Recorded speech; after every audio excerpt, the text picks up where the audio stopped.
materi selanjutnya, yaitu how to create a representative LinkedIn profile. Terus nanti mungkin aku akan juga kasih a glimpse of kira-kira career opportunities yang bisa kalian explore nanti pada saat lulus tuh apa-apa aja sih opsinya gitu. Sedikit aja sih sebenarnya. So, sebelumnya again kenalin lagi, perkenalin aku Fadila Fitriani, biasa dipanggil Dila, lulusan dari mesin 2012 bareng sama Shirley. Untuk pengalaman kerja aku yang terakhir aku sebagai talent acquisition lead di Brick Indonesia, dan sebelumnya juga sempat kerja di Shopee Indonesia juga sebagai talent acquisition gitu. Oke, so untuk LinkedIn profile, kenapa sih kita harus bikin LinkedIn profile yang representatif? Jadi kalau di dunia rekrutmen itu, jujur salah satu tools yang paling ampuh untuk kita dapat kandidat yang bisa kita interview itu adalah di LinkedIn. Jadi semakin representatif LinkedIn profile yang kalian punya, itu akan memperbesar kemungkinan kalian untuk dilirik sama recruiter yang hopefully bisa membuat kalian juga lebih banyak untuk dapat chance dipanggil interview gitu ya. Jadi creating a representative LinkedIn itu jujur sangat-sangat penting, apalagi di zaman sekarang yang memang apa-apa serba LinkedIn apply, easy apply dan lain-lain gitu. Karena di LinkedIn pun juga kalian bisa apply jobs juga ya sekarang via LinkedIn. Gitu. Nah, kalau tadi Shirley udah mention tentang how to make a great CV, sebenarnya kalau kalian udah punya CV yang bagus, itu tuh gampang jatuhnya untuk bikin representatif LinkedIn profile. Kenapa? Karena basically kalian tinggal pindahin aja apa yang kalian punya di CV itu ke platform di LinkedIn. Tuh. Nah, yang pertama ini dari foto dulu gitu ya, karena again yang namanya LinkedIn by the end of the day it is still a social media gitu ya. Jadi pasti yang paling pertama dilihat itu adalah foto. Nah, foto yang kayak gimana sih sebenarnya yang representatif? Jadi yang pasti adalah fotonya pastikan dia high definition atau resolusinya tinggi gitu ya. Fotonya jelas, terus lightingnya bagus, muka kalian yang paling penting karena itu aset yang paling pertama dilihat gitu ya. Jadi mukanya harus kelihatan dengan jelas gitu. Jadi kalau kalian dilihat yang di bagian atas ini, kalau yang di kanan kenapa enggak bisa dibilang kayak contoh yang buruk itu karena udah fotonya selfie gitu ya. Terus abis itu lightingnya juga nggak terlalu jelas, setengah mukanya ketutup sama bayangan. Terus apa nggak terlalu centered juga gitu. Jadi pastiin profile picture kalian itu fokusnya ke kalian gitu ya. Nah, fotonya tuh sebenarnya yang bagus kayak gimana sih? Bisa kalian lihat itu at least ukurannya mungkin bisa dari mid chest ke atas gitu ya. Jadi nggak perlu yang full body. Yang penting muka kalian terlihat jelas dan posenya itu nggak perlu yang pas foto sebenarnya. Boleh difotoin sama temen juga nggak apa-apa. As long as emang attire-nya at least proper gitu ya. Terus kalau bisa jangan full body, terus foto di luar juga boleh, tapi kalau bisa pastiin fokusnya itu di muka kalian, bukan di background pemandangan di belakang gitu ya. Terus kalau bisa fotonya profesional gitu, profesional pose, mungkin bisa kayak sila dada tangan di depan gitu, atau at least yang penting kayak madep lurus ke kamera. Dan jangan mirror selfie gitu ya, karena itu nggak terlalu proper. Dan pastiin fotonya kalian sendiri, jangan berdua. Nanti rekruternya bingung gitu kan, ini yang kalian yang mana gitu. Jangan foto sama pacar juga gitu ya. Jadi walaupun ini social media, tapi it is a professional social media. Jadi pastiin kalian merepresentasikan diri kalian sebaik mungkin. Gitu. Oke, terus ada di LinkedIn itu namanya profile headline. Profile headline itu apa sih sebenarnya? Jadi kalau kalian sering main di LinkedIn, di bawah nama itu pasti ada nih yang dikotakin merah. Ini adalah yang namanya profile headline. Jadi profile headline itu sebenarnya adalah headline yang digunakan untuk meng-highlight role ataupun certain function dari profile tersebut. Misalkan kayak mechanical engineer gitu, atau dia kerja sekarang sebagai sales engineer, jadi dia akan masukin sales engineer, atau mungkin kalau untuk kalian nantinya bisa masukin mechanical engineering fresh graduate gitu. Terus nggak jarang juga ada yang masukin juga current company-nya atau universitasnya gitu. Jadi di bawah ini ada beberapa contoh gitu ya. Dia masukin electrical engineering dan mechanical engineering gitu, atau dia juga masukin beberapa role yang pernah dia jalani gitu ya, recruitment specialist, people organization development, bahkan sampai ke career speaker dan content writer dia masukin juga. Atau ini ada contoh juga yang masukin company-nya gitu. Jadi electrical engineer, testing engineer at PT apa gitu. Itu boleh banget. Kenapa penting? Karena again recruiter itu dia harus ngelihat setiap hari itu dia akan ngelihat ratusan CV gitu yang harus dia skimming. Jadi kalau misalkan kalian masukin headline yang menarik perhatian, itu akan sangat membantu untuk membuat recruiter tertarik untuk at least visit your LinkedIn profile. Gitu. Nah, terus nextnya ada yang namanya about section. Di LinkedIn itu juga ada about section. Kalau tadi Shirley di CV sempat mention tentang personal statement, itu sebenarnya sama persis. Dia posisinya ada persis di bawah part foto kalian. Jadi kalau foto nama nanti di bawah itu di profile LinkedIn itu paling pertama itu akan ada about. Jadi about ini sebenarnya kalian bisa copy paste aja sih dari personal statement yang udah kalian bikin di CV karena isinya kurang lebih sama. Yang pasti isinya adalah untuk resume tentang experience kalian atau role function yang pernah kalian jalanin. Terus kalau misalkan emang ada result atau achievement, mungkin boleh di-highlight yang paling besar gitu. Terus yang kedua, yang pasti tentang specific skills yang kalian punya. Terus yang ketiga tentang certain industri yang kalian pernah jalanin atau kalian punya ketertarikan untuk explore gitu. Jadi contohnya di sini dia ngasih yang professional with several career backgrounds in human resources and sales roles. Jadi dia ngejelasin bahwa dia punya background bekerja di role-role tertentu. Terus dia handling client sectors from manufacturing, mining, oil and gas. Ini dia jelasin tentang industri yang pernah dia involve di situ gitu ya.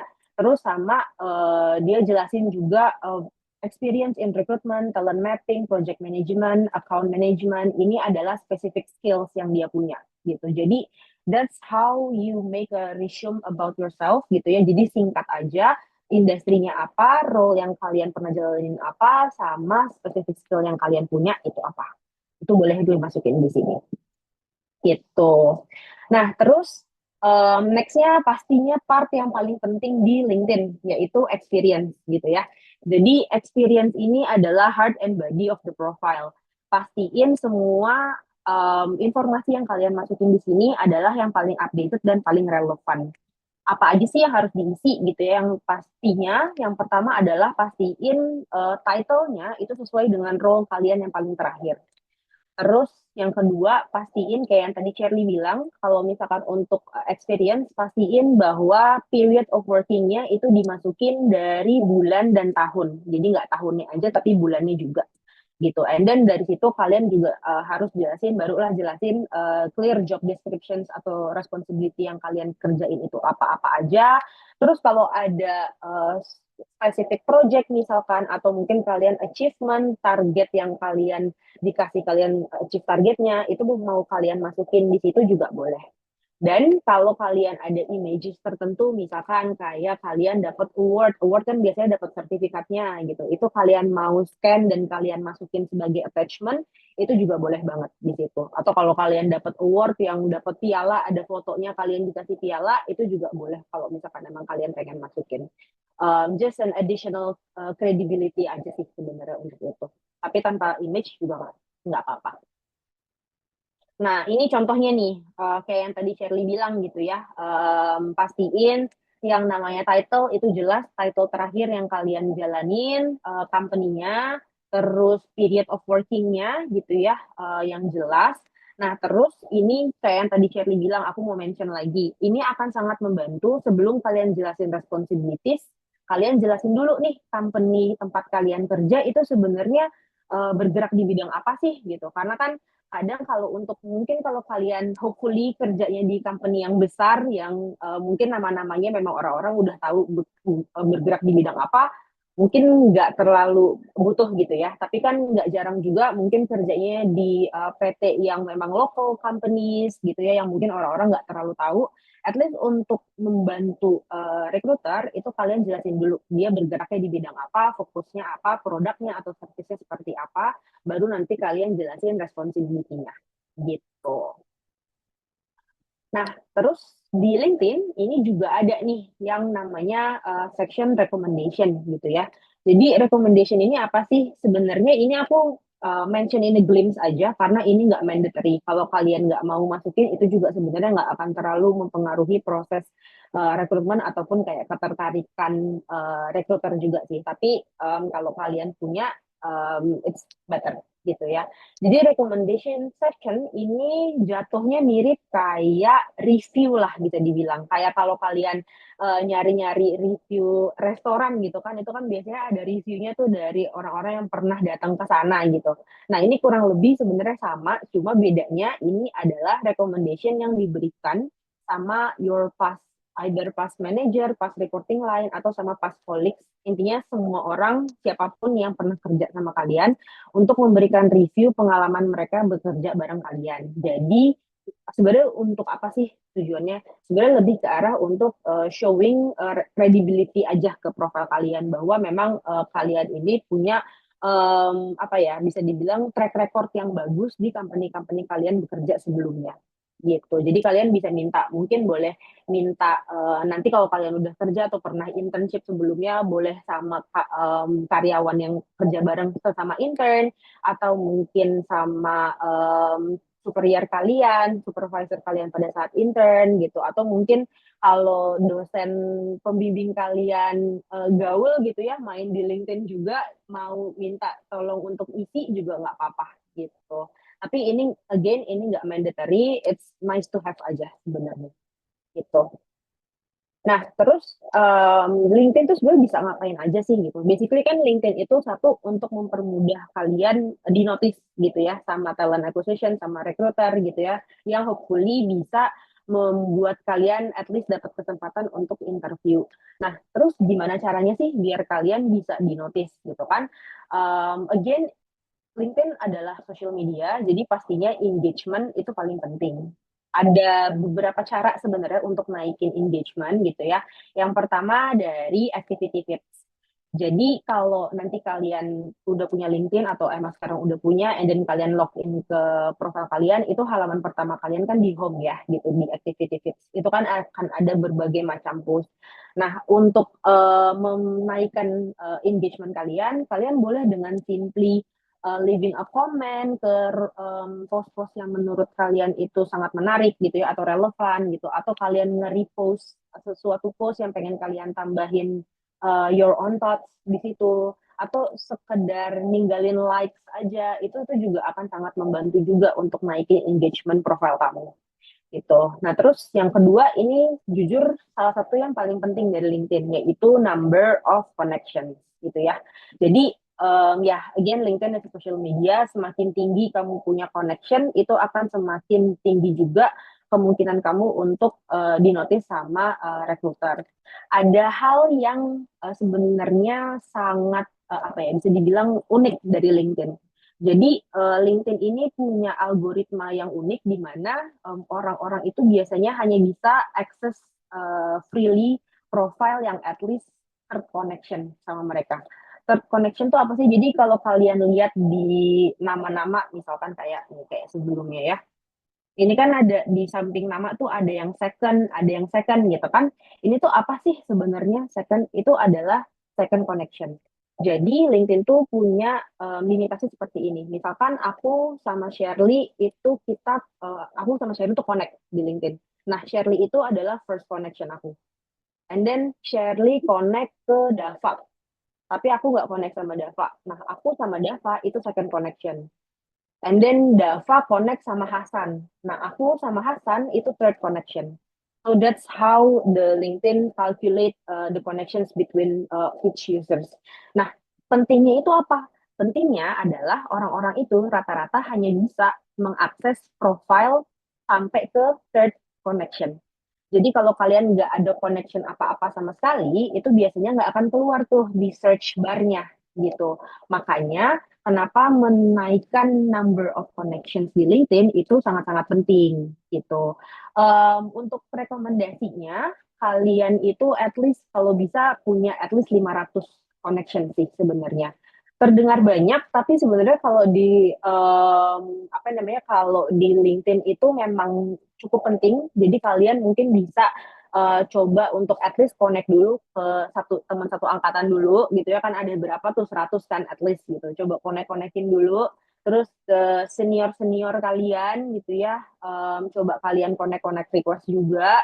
Terus karena nanti bakalan ngaruh juga tuh, biar engagement kalian juga naik.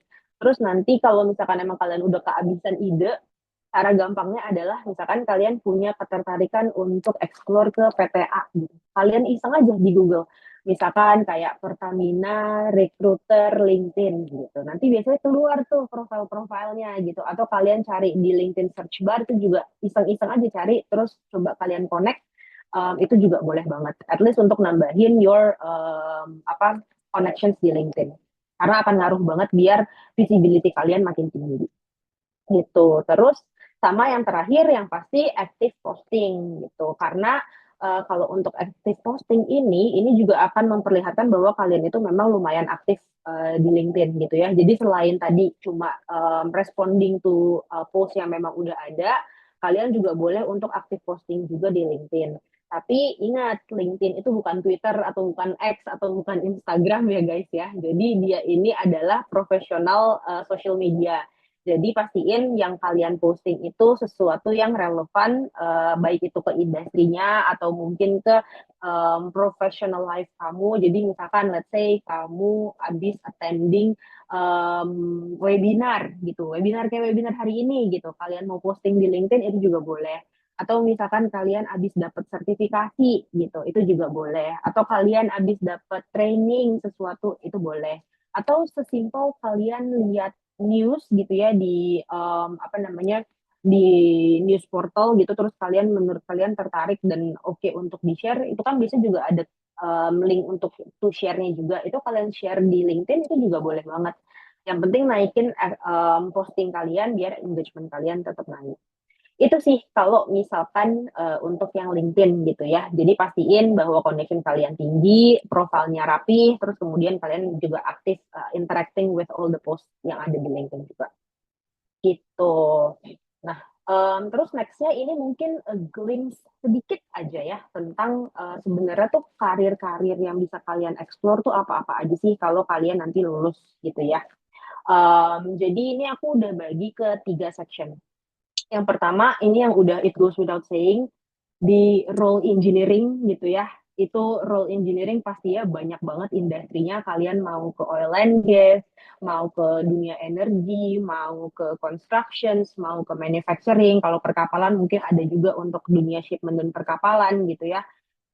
Itu pasti kalian, aku rasa kalian udah tahu lah, it goes without saying gitu ya. Banyak banget apa role-role di situ, baik itu dari segi role engineeringnya maupun supporting role. Kayak kadang tuh company-company tersebut kan biasanya yang bergerak di bidang keteknikan itu kan punya purchasing team gitu ya, yang biasanya juga mereka butuh yang backgroundnya juga teknik juga. Itu banyak banget di situ gitu. Jadi pastiin kalian at least udah tahu nih kira-kira industrinya gue mau masukin kemana sih, mau ke yang oil and gas kah gitu ya, atau mau ke energi lain misalkan kayak yang PLTA atau energi-energi lain, atau mungkin vendor service untuk energinya juga gitu. Atau kalau construction bisa ke BUMN ataupun ke swasta gitu ya. Atau manufacturing, ini yang paling luas sih menurutku, karena apapun produk yang kalian lihat yang diproduksi di Indonesia itu pasti ada pabriknya. Nah, itu pasti mereka akan butuh engineer-engineer juga gitu. Jadi coba dieksplor aja kira-kira apa-apa aja sih yang bisa kalian coba untuk tap in gitu ya dari segi role yang kira-kira cocok dengan aspirasi kalian. Tapi di luar itu sebenarnya kalau kalian mungkin nggak mau yang terlalu fokus di engineering aja gitu. Gue pengen engineer tapi yang kalau bisa yang emang bener-bener ada a touch of business acumen-nya juga deh gitu. Sebenarnya ada juga jalur kalian bisa sebagai sales engineer. Untuk Kecuali yang manufacturing, kalau manufacturingnya bukan yang non engineering product, itu mereka kan pasti butuh untuk menjual either produk mereka atau butuh untuk menjual service mereka. Pastinya ada tim salesnya juga. Nah, rata-rata itu mereka tuh bakalan nyarinya tuh lulusan teknik juga gitu. Karena biasanya untuk produk-produk spesifik engineering itu nggak bisa tuh dijual sama orang yang nggak ngerti tentang produknya gitu. Jadi mungkin itu bisa jadi salah satu opsi juga. Atau kalau kalian mungkin ada yang udah had enough ya sama teknik gitu, misalkan kayak udah cukup nih 4 tahun gue kayaknya udah capek ngurusin teknik-teknik ini gue nggak mau gitu. Nah itu sebenarnya ada juga gitu untuk opportunity di luar engineering gitu ya. Jadi jangan sedih kalian udah mikirnya, aduh gue udah 4 tahun di teknik eh, apa ini gue nggak kepake, itu nggak usah khawatir gitu ya, pastinya degree kalian tetap bakalan kepake karena masih banyak banget opportunity di luar dunia engineering yang menerima lulusan teknik termasuk teknik mesin. Apa aja sih pilihannya gitu? Kalau tadi mungkin Kak Shirley udah sempat mention tentang manajemen trainee gitu ya. Jadi manajemen trainee mungkin banyak yang udah tahu, tapi bagi yang belum tahu, manajemen trainee itu biasanya adalah program yang dilakukan oleh corporate biasanya corporate besar gitu ya. Dia akan membuat sebuah program tahunan atau kadang 2 tahunan itu untuk menerima berbagai macam lulusan fresh graduate, atau biasanya maksimal tuh rata-rata 2 tahun pengalaman biasanya. Jadi untuk yang udah kerja tapi baru setahun 2 tahun itu biasanya juga bisa ikut juga. Jadi ini adalah program tahunan yang biasanya mereka akan terima berapa ratus atau berapa puluh orang, itu yang akan mereka train dalam 1 tahun atau 6 bulan untuk cobain berbagai macam role atau berbagai macam branch offices kalau mereka punya branch offices yang banyak di Indonesia.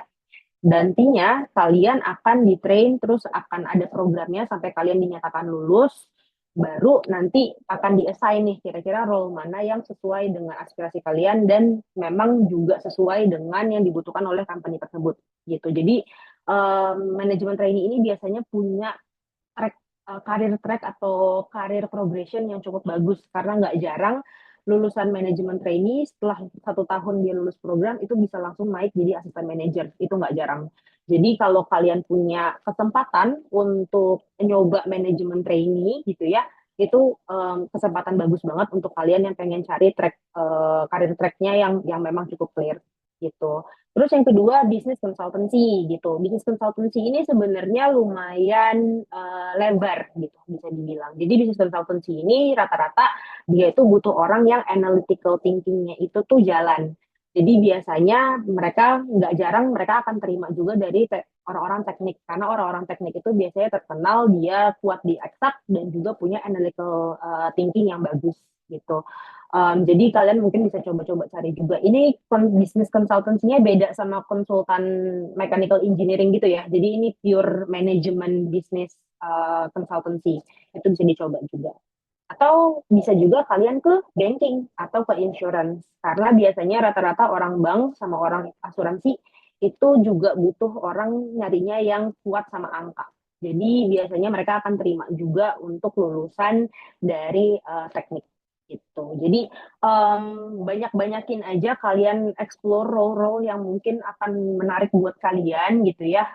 Banyak-banyakin googling juga. Cara googlingnya gampang banget. Misalkan kalian tertarik ke manufacturing, kalian bisa cari manufacturing engineering role gitu. Atau kalau misalkan kalian pengen cari kayak banking, terus habis itu kalian bisa masukin engineering degree kayak gitu. Nanti biasanya vacancy-vacancy-nya akan keluar gitu. Jadi Google itu sangat membantu. Please utilize Om Google karena akan sangat-sangat membantu untuk kalian. Paling itu sih kalau dari aku so far. Thank you banget untuk waktu dan kesempatannya. Mungkin sekarang kita bisa ke Q&A aja kan.